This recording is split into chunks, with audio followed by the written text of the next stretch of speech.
సిద్దిపేట జిల్లా ఉస్మానాబాద్ సర్కార్ దవాఖానలో ఈరోజు పోస్ట్ మార్టం కోసం వచ్చినటువంటి మొగిలి బొందయ్య గారి డెడ్ బాడీ పోస్ట్ మార్టం చేయాలంటే వైద్య సిబ్బంది వైద్యులు కొందరు డబ్బులు ఇస్తేనే పోస్ట్ మార్టం చేస్తారన్నటువంటి పరిస్థితి వచ్చింది. 6,000 రూపాయలు అడిగి 4,000 రూపాయలు ఇచ్చినారు. ఆ డబ్బులతోటే ఇప్పుడు ఈరోజు పోస్ట్ మార్టం నిర్వహిస్తూ ఉన్నారు. అంటే మొగిలి బొందయ్య గారిది ఉస్మానాబాద్ నియోజకవర్గం చిగురుమాడి మండలం రేకొండ గ్రామానికి చెందినటువంటి పేద గొర్రెల కాపరి. ఆ గొర్రెలు రోజు కాచుకుంటూ నిన్న పొలాల గట్ల పండి తిరుగుతున్న సమయంలో గొర్రెపిల్ల పోయి బయలుపడితే ఆ గొర్రెపిల్లను కాపాడబోయి తను మృత్యువాత పడ్డాడు. అక్కడికక్కడే చనిపోయినాడు.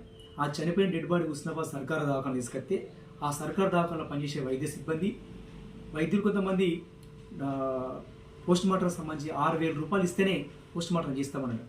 ఇది చాలా బాధాకరం, విచారకరం. ఇలాంటి చేయడం చాలా దుర్మార్గమైన చర్య అని చెప్పి మేము సిపిఐ పార్టీ వైపున మేము డిమాండ్ చేస్తూ ఉన్నాం, దాన్ని ఖండిస్తూ ఉన్నాం. డాక్టర్ సూపరింటెండెంట్ రమేష్ రెడ్డి గారి నిర్లక్ష్యానికి ఇది నిదర్శనం. వారు పట్టించుకోకపోవడం, ఎప్పుడో ఒకసారి ఆసుపత్రికి రావడం, ఆసుపత్రిలో పనిచేస్తున్న డాక్టర్లందరూ సక్రమంగా విధులకు రాకపోవడం, ఇదంతా సూపరింటెండెంట్ గారి నిర్లక్ష్యం వల్లనే ఇదంతా ఆసుపత్రిలో ఇలాంటి లంచాలకు జరుగుతూ ఉన్నాయి.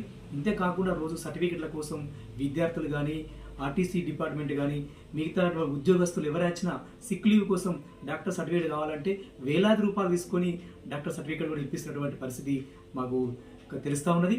ఏదైనా ఈ సర్కార్ దవాఖాన మీద జిల్లా కలెక్టర్ గారు ప్రత్యేకమైన దృష్టి కేంద్రీకరించి ఆర్డీఓ గారు దృష్టి పెట్టి ఈ ప్రభుత్వ ఆసుపత్రి ప్రజలకు సరైన వైద్యం అందించేందుకు డాక్టర్లందరూ అందుబాటులో ఉండేందుకు చర్యలు చేపట్టాలని, ఈరోజు లంచం తీసుకున్నటువంటి ఎవరైనా వాళ్ళ మీద బాధ్యులైనటువంటి వాళ్ళ మీద చర్యలు చేపట్టాలని చెప్పి భారత కమ్యూనిస్టు పార్టీ వైపున మేము డిమాండ్ చేస్తా ఉన్నాం.